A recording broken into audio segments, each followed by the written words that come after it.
আজকে মাননীয় স্পিকার রবীন্দ্রনাথের ভাষায় বলতে গেলে তুমি মহারাজ সাধু হলে আজ আমি আজ চোর বাটে। আজকে খন্দকার ইব্রাহিম আসামি কাঠগড়ায় হাইকোর্ট থেকে তারপর রুলিং এসেছে মাননীয় স্পিকার আজকে এই ডিএসসিতে এবং চিটাগং স্টক এক্সচেঞ্জে সেখানে পিন ইনফিউজ করা হচ্ছে, সিসিটিভি ক্যামেরা দেওয়া হচ্ছে, তারপরে কারো উপরে সার্ভেইলেন্স।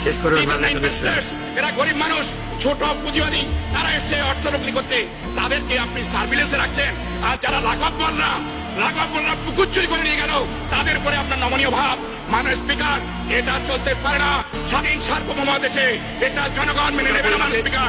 তাই আপনার মাধ্যমে এবং কোস্ট গার্ড মোতায়েন করা প্রয়োজন সারা হাতে, এবং যারা এই দোষী ব্যক্তি বিশেষ করে 5,000 বৃক্ষ নিধন করেছে মাননীয় স্পিকার, 5,000, এবং তারপরে আরো যেসব ধ্বংসযোগ্য তারা চালনা করেছে তার জন্য কিছু মামলা হয়েছে, কিন্তু পুলিশ আজও কাউকে গ্রেপ্তার করেনি অথবা আইনে আত্মসমর্পণ করেনি। কাজে এলাকাবাসীর দাবি এখন সামনে দুটি উৎসব, এদিকে পূজা আর এদিকে ঈদ।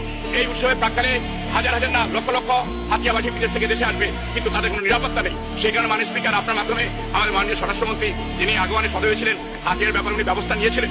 অনেক টাকা দুর্দর্শ মাফিয়া চক্রকে আইন প্রয়োগের মাধ্যমে, বিশেষ করে উনি যখন স্বরাষ্ট্রমন্ত্রী হয়েছেন তার নির্দেশে আমাদের নোয়াখালীতে একজন নতুন জেলা পুলিশ প্রশাসক আছে, সেও ব্যবস্থা নিয়েছে। He is good and effective.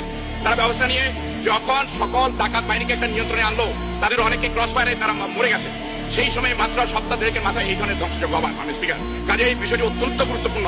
সেই কারণেই আমি আপনার মাধ্যমে পয়েন্টে দাঁড়িয়ে আমাদের মাননীয় স্বরাষ্ট্রমন্ত্রী নেই, তাকে অনুরোধ করবো এখনই হাতিয়াতে র্যাব পাঠানোর জন্য কোস্ট গার্ড এবং পুলিশ বাহিনী, পুলিশ যা আছে নগণ্য, পুলিশের আরো পুলিশি ব্যবস্থা জোরদার করতে হবে। এবং এই আগামী 15 দিন ধরে যদি র্যাব অবস্থান করে হাতিয়াতে এবং কোস্ট গার্ড এবং পুলিশ যদি থাকে, অবস্থা নিয়ন্ত্রণে আসবে, জনগণ হাফ ছেড়ে বাঁচবে। মাননীয় স্পিকার আপনাকে অসংখ্য ধন্যবাদ। মাননীয় সদস্য, আমি এই সংসদের সর্বকনিষ্ঠ এমপি, বাংলাদেশের ইতিহাসের সর্বকনিষ্ঠ এমপি। আমি এখানে দাঁড়িয়ে আপনারা যে জেনজির কথা বলেন, সেই জেনজির প্রতিনিধি হয়ে আমি সংসদে কথা বলতাম। আপনি যদি বলেন যে জেনজিরা কি চাই, আমি বলছি জেনজিরা বাহাত্তরের সংবিধান আর চাই না। আপনি যদি বলেন জেনজিরা কি চাই, আমি বলতে এসেছি জেনজিরা এটাই চাই, স্বাধীনতার 3 বছর পরে জন্ম নিয়ে আমার মতো যারা সন্তানরা রয়েছে তারা একটা অপরাধিকার পাই একটা জবাব চায়।